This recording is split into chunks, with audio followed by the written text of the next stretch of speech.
आप लोग इमेजिन करें एक ऐसे वर्ल्ड को जहाँ पे यूरोप अब डिपेंडेंट नहीं होता on America for security. Europe जो है वो डिपेंडेंट नहीं होता for energy in Russia. Europe जो है वो डिपेंडेंट नहीं होता ऑन चाइना, जहाँ पे हम मैन्युफैक्चरिंग की बात करते हैं। कई सदियों से यूरोप की इकॉनमी तो यहाँ पे ग्रो हो रही है, बट उसकी डिपेंडेंसी पूरे वर्ल्ड वाइड यहाँ पे ग्रो होती जा रही है। जैसे कि हमने फर्स्ट लाइन में यहाँ पे बात करी, अमेरिका यहाँ पे सिक्योरिटी प्रोवाइड करता है, रशिया यहाँ पे एनर्जी प्रोवाइड करा करता था। वेल, चाइना से मैन्युफैक्चर्ड गुड जो है वो यूरोप में आके यहाँ पे सेल ऑफ हुआ करते थे। एंड यूरोप की जहाँ पे इकॉनमी तो ग्रो हो रही थी, बट उसी के साथ उसकी डिपेंडेंसी ऑन आउटसाइड वर्ल्ड वो भी यहाँ पे ग्रो होती हुई जा रही थी। पिछले एक डिकेड में यहाँ पे काफ़ी बार ऐसा देखा गया है कि यूरोप यहाँ पे कहीं ना कहीं अमेरिका के ऊपर सबसे ज़्यादा डिपेंडेंट है। देखा गया है कि रशिया की एनर्जी अब यहाँ पे यूरोप नहीं ले रहा, बट एनर्जी के लिए यूरोप जो है वो रशिया के ऊपर बहुत डिपेंडेंट था। बट ये सारी चीज़ें स्लोली एंड स्टेडीली जहाँ पे चेंज हो रही है, वेल, क्या यूरोप यहाँ पे ये सस्टेन कर पाएगा एंड क्या यूरोप यहाँ पे अलग से अपनी एक एंटिटी बना पाएगा फॉर दी वर्ल्ड? क्यों यूरोपियन जो लीडर्स हैं वो अब यहाँ पे बात करने लग गए हैं slowly and steadily regarding strategic autonomy. अगर हम इसको एक सिंपल लैंग्वेज में बात करें तो यूरोप यहाँ पे अपने लिए सब कुछ करना चाहता है, वो इंडिपेंडेंट होना चाहता है। एंड क्या ये चीज़ पॉसिबल है? क्या यूरोप यहाँ पे कर पाएगा? किन किन चीज़ों का उन्होंने यहाँ पे ध्यान में रखना है, इसके बारे में बात करेंगे आज इस वीडियो में। बट सबसे पहले समझ लेते हैं कि पास में क्या हुआ। जब वर्ल्ड वॉर 2 की बात हुई, वहाँ पे यूरोप को सबसे ज़्यादा डेंट लगा। उसकी इकॉनमी यहाँ पे डिवास्टेटेड थी, उसके पास कोई सिक्योरिटी नहीं था, उसके पास खुद की कुछ मैन्युफैक्चरिंग नहीं थी। सबसे ज़्यादा यहाँ पे यूरोप डिपेंड हुआ ऑन अमेरिका, जहाँ पे बात हुई सिक्योरिटी को लेकर। यूएस ने भी वो हेल्प जो है यूरोपियन नेशंस को करी, जहाँ पे अमेरिका ने सिक्योरिटी प्रोवाइड करी to European nation through NATO. यहाँ पे इकोनॉमिक हेल्प भी अमेरिका ने प्रोवाइड करी। बट उसी के साथ यूएस ने एक ऐसी चीज़ करी जो यूरोप के काफ़ी काम आई। जहाँ पे हम बात करते हैं वो कोल्ड वॉर की अगेंस्ट सोवियत यूनियन। एंड काफ़ी सालों से ये चीज़ जो है वो परफेक्टली प्ले आउट हो रही थी यूरोप के लिए। कोई यहाँ पे सरदर्दी नहीं थी, सब कुछ यहाँ पे काम होते जा रहा था। डिपेंडेंसी जो है वो ग्रो ज़रूर हो रही थी, बट उसी के साथ यहाँ पे इकॉनमी जो है वो स्टेबल भी हो रही थी, क्योंकि यूरोपियन नेशन यहाँ पे अपनी इकॉनमी को संभाल रहे थे। बाकी चीज़ें यहाँ पे यूएस जो है वो देख रहा था। जहाँ पे हम सिक्योरिटी, जहाँ पे हम सेफ्टी की बात करते हैं, मिलिट्री इंटरफेरेंस की बात करते हैं, वो सारी चीज़ें यहाँ पे यूएस देख रहा था। एंड यहाँ पे यूरोप के लिए ग्रोइंग इकोनॉमिकली वो काफ़ी ज़्यादा सिंपल हो गया। बट जैसे कि हमने अभी तक काफ़ी बार बोल दिया, यूरोप की इकॉनमी तो ग्रो हुई, बट वो डिपेंडेंसी जो है वो बहुत ज़्यादा ग्रो हुई। वो डिपेंडेंसी ग्रो हुई on the other Nations, and जिसकी वजह से आज ये प्रॉब्लम जो है वो यूरोप फेस कर रहा है। जिसकी वजह से आज के टाइम में यूरोप का नेक्स्ट स्टेप क्या होगा एंड कैसे वो चेंज कर सकता है द ग्लोबल पॉलिटिक्स, उसमें यहाँ पे सबकी नज़रें ज़रूर है। अब वर्ल्ड वॉर 2 के बाद यहाँ पे एक और ऐसी इंसिडेंट हुआ जिसकी वजह से यूरोपियन नेशन जो है वो शॉक में आ गए। Russia started to invade Ukraine, and ये वॉर जो है वो स्टार्ट हुई इन 2022। जब से ये वॉर स्टार्ट हुई है, यूरोपियन नेशंस के अंदर वो फियर ज़रूर है, बिकॉज यहाँ पे ये तो क्लियर हो गया कि कोई बड़ी वॉर जो है वो यूरोप के किसी भी नेशन में कभी भी हो सकती। एंड काफ़ी ऐसे यूरोपियन कंट्रीज़ हैं जो इस वॉर में फेस नहीं कर पाएंगे, वो सस्टेन नहीं कर पाएंगे। यूक्रेन डेफिनेटली अपने आप को डिफेंड यहाँ पे ज़रूर कर रहा है, बट जहाँ पे बात होती है वो छोटे नेशंस की, जहाँ पे मिलिट्री उतनी ज़्यादा प्रोवाइडेड नहीं है, क्या वो सस्टेन कर पाएंगे कोई ऐसी वॉर? एंड इसी चीज़ को लेके सबसे ज़्यादा चिंता में आज के टाइम में यूरोपियन लीडर्स हैं। जहाँ पे वो सारी डिपेंडेंसी यूएस के ऊपर थी, यूएस का फोकस भी यहाँ पे शिफ्ट होने लगा। बट ये जब चीज़ यहाँ पे यूरोपियन नेशंस ने रियलाइज़ करी, इज इट द टाइम जहाँ पे यूरोपियन नेशन जो है वो अलग से अपनी एक आइडेंटिटी बनाए in the world. Because Russia and Ukraine की वॉर जब से स्टार्ट हुई, ना खाली वो कंसर्न इंक्रीज हुए क्या हम अपने आप को डिफेंड कर पाएंगे, बट एक और प्रॉब्लम यहाँ पे इंक्रीज होने लग गई।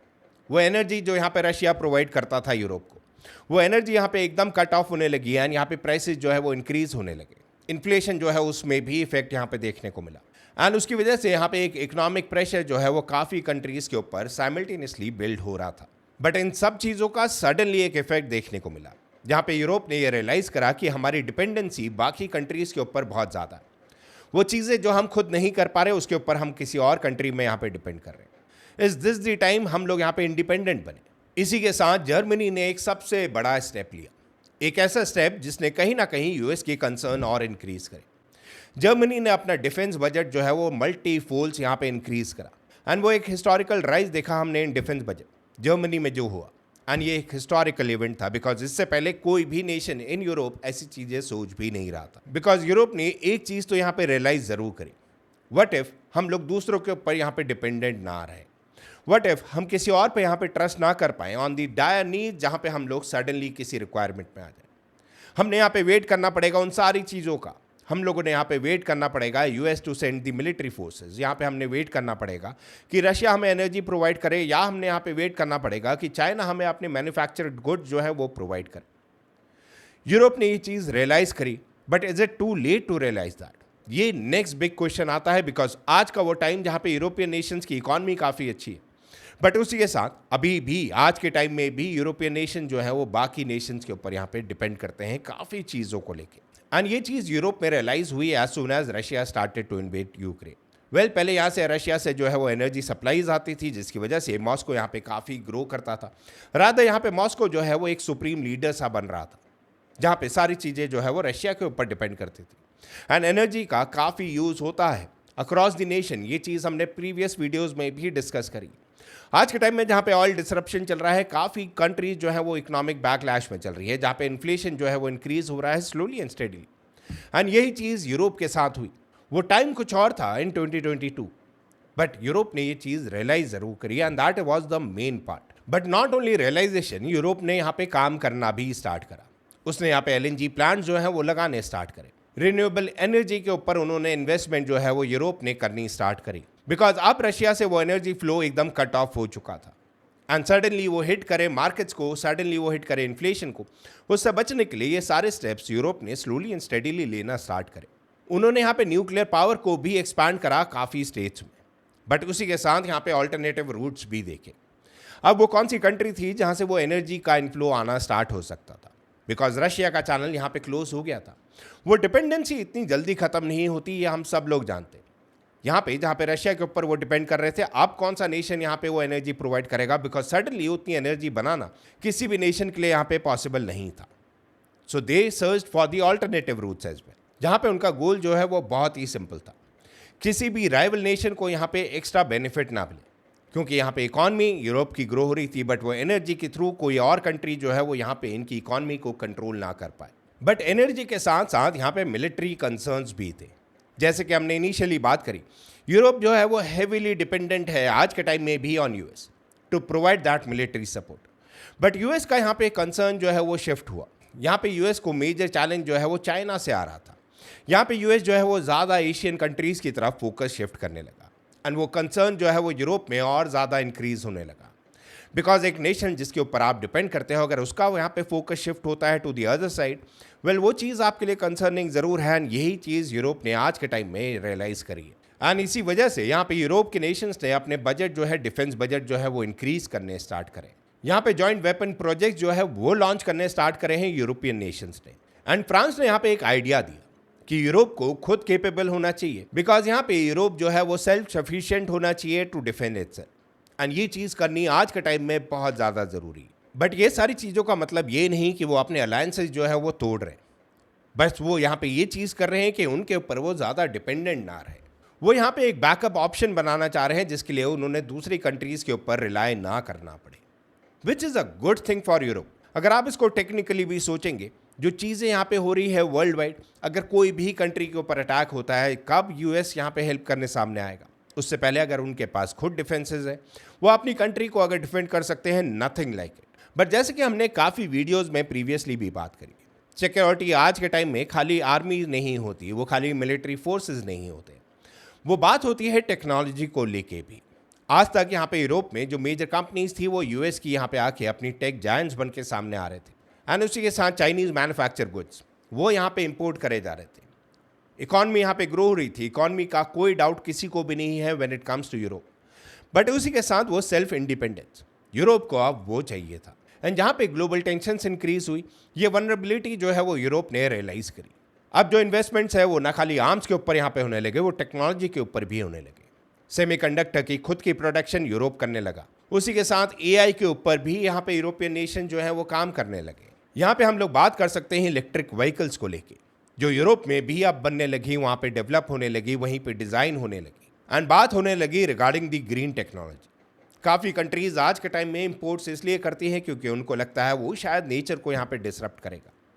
बट जहाँ पे हम लोग बात करते हैं ग्रीन टेक्नोलॉजी को लेके, यूरोप ने वो चीज़ यहाँ पे रियलाइज़ करी, and they started to invest in all these things, जहाँ पे उनकी टेक्नोलॉजी भी इंक्रीज हो अलॉन्ग साइड देयर इकॉनमी, जो यहाँ पे ग्रो तो कर ही रही थी। आइडिया यहाँ पे ये था कि यूरोप जो है वो कंट्रोल करे वो क्रिटिकल टेक्नोलॉजी, जो अभी तक वो इम्पोर्ट करा करता था, डिपेंडेंट था ऑन दी अदर कंट्रीज, वो अब खुद प्रोड्यूस करना यहाँ पे स्टार्ट करे।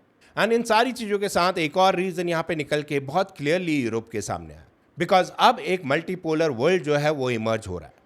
आज के टाइम में हर एक नेशन सेल्फ सफिशिएंट बनना चाहता है, वो खुद वो सारी चीज़ें प्रोड्यूस करना चाहता है जो उसके लोगों को चाहिए। वो किसी और कंट्री के ऊपर किसी भी चीज़ के लिए डिपेंडेंट नहीं रहना चाहता, क्योंकि वर्ल्ड में आप कोई एक सुपर पावर नहीं बचा है। There are many super powers, and यहाँ पे आप किसकी सुनेंगे एंड किस पॉइंट ऑफ टाइम में कब कहाँ सुननी, ये आप ही रियलाइज कर सकते हैं। आज की अगर हम लोग बात करें, यहाँ पे यूएस है, यहाँ पे चाइना है, यहाँ पे रशिया, यहाँ पे ताइवान एक छोटी सी कंट्री ज़रूर है, बट सेमीकंडक्टर्स वहाँ पे सबसे ज़्यादा बने जाते हैं। सो अलग अलग चीज़ों में, अलग अलग टेक्नोलॉजी में, अलग अलग फील्ड में यहाँ पे कोई ना कोई सुपर पावर बन के सामने आ रहा है।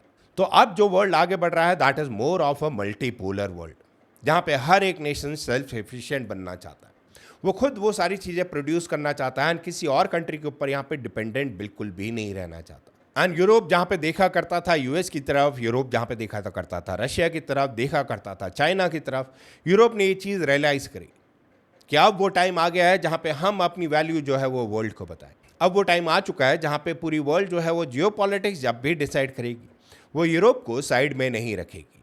इकोनॉमिक ग्रोथ के साथ साथ यहाँ पे टेक्नोलॉजी, इकोनॉमिक ग्रोथ के साथ साथ यहाँ पे डिफेंसेस एंड वो सारी चीज़ें जो अभी तक यूरोप में इंपोर्ट होती थी, यूरोप उन सारी चीज़ों में स्लोली एंड स्टेडली अब काम करने लगा है। एंड ये चीज़ करना इंपॉर्टेंट भी है, बिकॉज अगर मल्टीपोलर वर्ल्ड जो है वो अब सामने आ रहा है, सो यूरोप को सस्टेन करना in that kind of situation, Europe ने ये सारी चीज़ें अपने आप करनी पड़ेंगी। That might be a hard reality, but ये चीज़ आगे यूरोप के बहुत काम आने वाली है। कुछ टाइम तक यूरोप यहाँ पे सफ़र कर सकता है because of these things, but वो चीज़ आज के टाइम में अगर यूरोप रियलाइज़ कर चुका है, उसमें काम करना ऑलरेडी स्टार्ट कर चुका है, वेल एक टाइम ज़रूर आएगा जहाँ पे यूरोप बोलेगा कि हम अपने आप को खुद डिफेंड कर सकते हैं। एक टाइम आएगा जहाँ पे यूरोप बोलेगा कि हम अपनी एनर्जी खुद प्रोड्यूस कर सकते हैं, या हम अलग अलग नेशन से यहाँ पे एनर्जी जो है वो इंपोर्ट कर सकते हैं। हम किसी एक नेशन के ऊपर यहाँ पे कंप्लीटली डिपेंडेंट नहीं है। जहाँ पे बात होती है एआई को लेके, well that is an open world right now. Yes, China is winning it right now, but यहाँ पे चीज़ें जो है वो रातों रात चेंज होती है। क्या यूरोप यहाँ पे अपनी कोई स्ट्रैटेजी फॉलो कर सकता है जहाँ पे यूरोप अब वर्ल्ड में क्या चीज़ें हो रही हैं उसके लिए वो एक पार्टिसिपेंट ज़रूर हो? अभी तक लोग यूरोपियन नेशंस के बारे में सुन ज़रूर रहे थे, बट कितने परसेंटेज लोग वहाँ पे कोई वैल्यू दे रहे थे?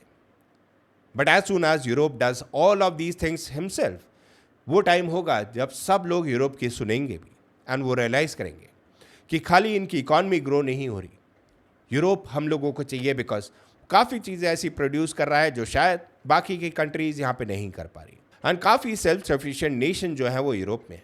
एंड यही एग्जैक्ट चीज़ में यूरोप आज के टाइम में काम कर रहा है। आई एम नॉट सेइंग ये चीज़ रातों रात हो जाएगी, आई एम नॉट सेइंग कि ये चीज़ कुछ सालों में हो जाएगी।